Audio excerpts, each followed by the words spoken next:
Avery County, North Carolina. For 200 years, its people have fashioned a life for themselves out of the grudging hills. Theirs were the hands that had cleared the wilderness. Today, they squeeze out a living gathering wild leaves, decorative touches for a city florist, which bring them $6 cash for 2 days' work. They call any man an optimist who hopes to earn more than $1,000 a year, and they are very few. They are a proud breed, resourceful, tough, independent.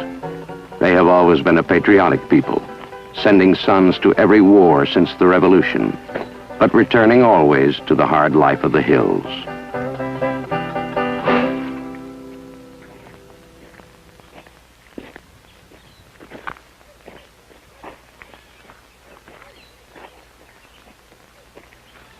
More and more of the young people have gone away to find work in the fields and factories of another place, reluctantly leaving behind those too young and those too old to do more than keep their stubborn hopes alive and cling to the age-old faith.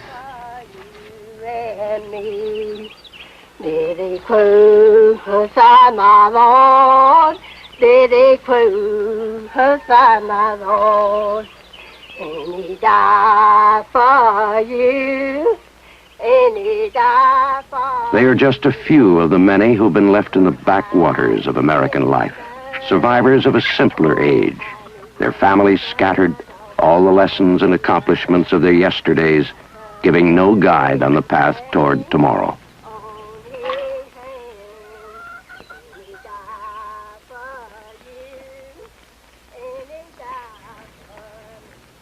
For a long while, they continued their usual way, asked no help, and struggled along to keep them and theirs alive.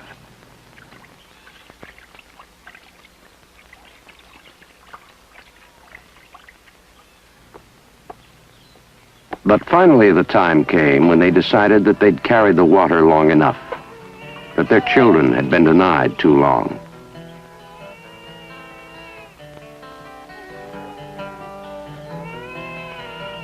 They began to hear about something called community action.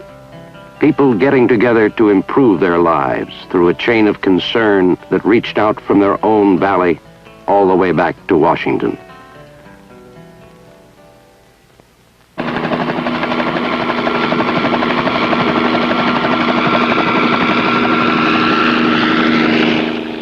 Saturday, May 13th, 1967.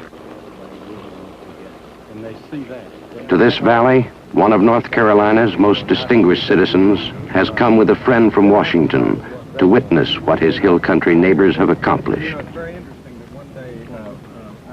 In less than 2 years, through this new idea of community action, they have built a water system, begun a handcraft industry, and changed the pattern of education for themselves and their children.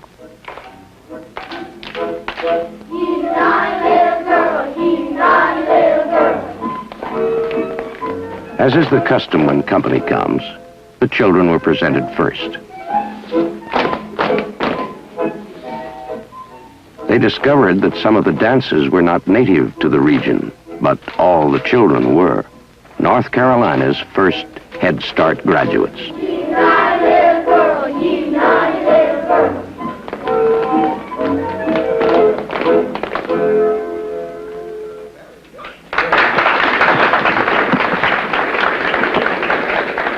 Start with the just the R sound. All right, rap, right, wrong, wrote. All right, you did very well without your spectacles. Speak out now and let me hear you real good now. All right. Dab. Dab. Grab. Gab. Jab. Jab. Lab. Lab. Nab. Nab. Tab. Tab. All right, good. Now, Pearl, you have your book open. Black. Black. Bless. Blink. Blink. Blink. Block. Ball. You're doing all right. Just fine. All right, just a little louder now. This one right here, Thelma. They were learning something more important, perhaps, than the language. Learning to believe that each one's effort was still important, that they could change their world. that opportunity still existed, and that other people knew and cared about what they had done. I think that it's wonderful that we can work together and plan together and build together and have the help that we're getting today. Because this is your day. You have created this water system by your own ingenuity, with the labor of your own hands, and with your own perseverance. We're very glad to have even a little part in helping you to make this dream come true. Well, thank you. We don't want to pull against each other either. That's right. Which way? This way? This way right there. It is. All right, the water should be on.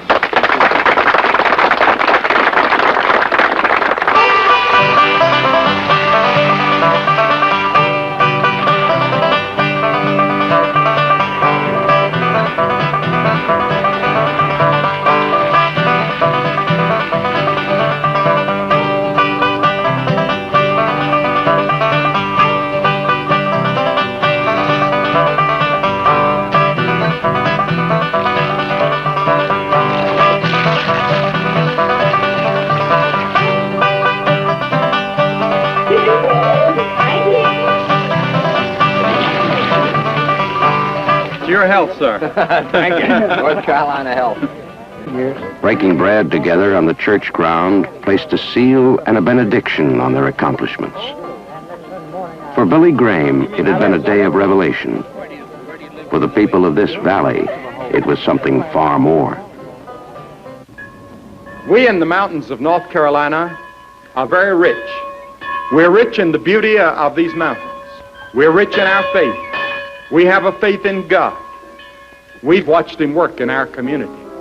And today, we rededicate that faith in God and faith in country and faith in ourselves. No miracles were wrought here, only the beginnings of change. What has taken place is a testament to the human spirit that reaches out and beyond these hills.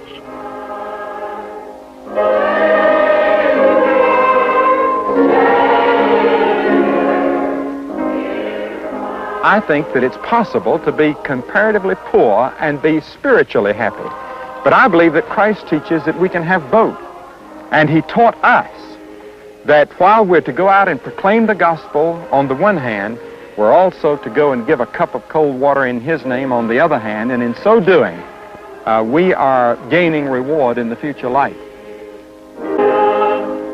Dr. Billy Graham has spent this day in North Carolina checking the progress of the war on poverty with its director, Sergeant Shriver. Now at Dr. Graham's mountain home, they compare notes on their common concern. And in the second place, they say to me, well, you know, my father or my grandfather came over here and he got out of poverty by himself. He didn't need the government to help him. What is your idea? Should we be doing this at all? Is there some reason why the government should be doing it other than just to do good? It's true that your father and mine did work hard.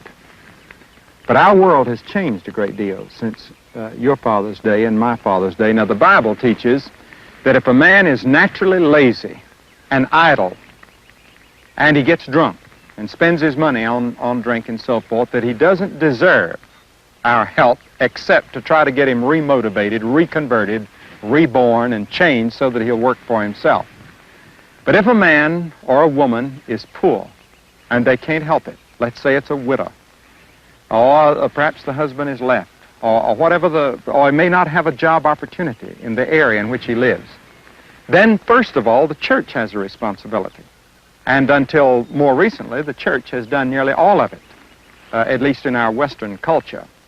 And secondly, the state has an obligation. And I don't think anyone can read the Bible. In fact, I went through the Bible and chose, I would say about 100 scriptures that indicate that we do have a moral and spiritual responsibility to help those that really are in need. And we have thousands of people in this country in genuine need.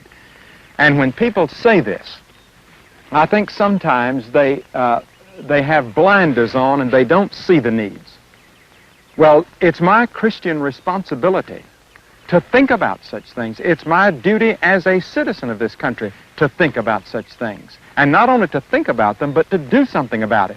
Now today, individual groups in our tremendous population can't do as much proportionately as they could a few years ago. It takes the action of government.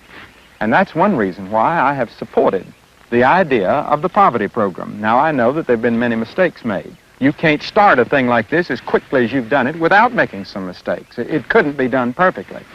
But at least the motivation has been morally right and religiously and spiritually and biblically right from my point of view. And I think that's what you're doing. What I've seen today and what we've seen today indicates that what you're doing is training people, and you're giving people an opportunity to do for themselves. And this, to me, is a very important point that I don't think has yet been properly communicated to the people. And I think it's the most important point that can be communicated. This is what I found today is really what the poverty program is doing. And I was quite surprised and delighted that you're not going around handing out money. And one of the things that I've been greatly impressed in the poverty program, just like in the Peace Corps, is the dedication of these people working with you. I'm really tremendously moved and impressed. It's the same motivation that you find in the missionaries that go out and live out in the jungles and live out in foreign countries to try to spread the message and the work of Christ. Because we've built in the church, both Catholic, Protestant, Jewish, we have built hundreds of hospitals around the world. We've done this sort of thing, but we didn't have the resources that can be put at your disposal by the government. And this is why I stand back and say, hallelujah, get going.